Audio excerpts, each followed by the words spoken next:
রাজনৈতিক, সামাজিক ও ধর্মীয় সভা সমাবেশে রাস্তাঘাটে উন্মুক্ত স্থানে না করে নির্দিষ্ট জায়গায় করার আহ্বান জানিয়েছে ঢাকা মহানগর পুলিশ কমিশনার শেখ মোহাম্মদ সাজ্জাদ আলী। চাঁদাবাজদের নতুন তালিকা করা হচ্ছে বলেও জানিয়েছেন তিনি।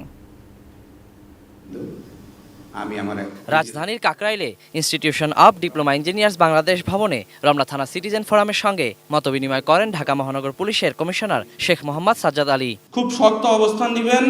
এ সময় আইনশৃঙ্খলা বিষয়ে নানা অভিযোগ তুলে ধরার পাশাপাশি পরামর্শ ও করণীয় নিয়েও মত প্রকাশ করেন শিক্ষার্থীরা। ট্রাফিক পুলিশদের সাথে কাজ করতে পেরে আমরা অনেক কিছু শিখতে পারি। আমরা যখন স্বাধীন হয়েছি, এটা রক্ষা করার দায়িত্ব আমাদের। মাদক, চাঁদাবাজি এগুলোর বিরুদ্ধে আমাদের সচেতন হতে হবে এবং আওয়াজ তুলতে হবে। সমস্যাগুলো আইডেন্টিফাই করে সমাধানগুলো বের করার চেষ্টা করি, একটা সুন্দর দেশ গড়তে সক্ষম হব।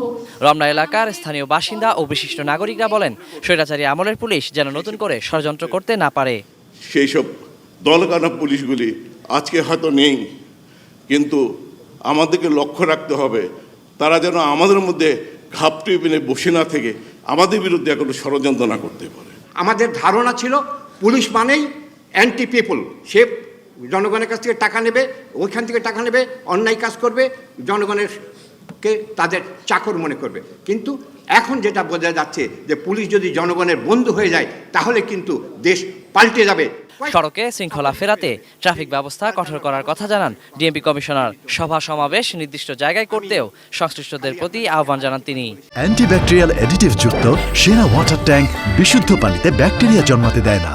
ধর্মীয় মিটিং, পলিটিক্যাল মিটিং, সামাজিক মিটিং, সমাবেশ করবেন একটা বদ্ধ পরিসরে এরূপ একটি জায়গায় যদি করেন তাহলে আমাদের ট্রাফিক ব্যবস্থাপনায় সুবিধা হয়।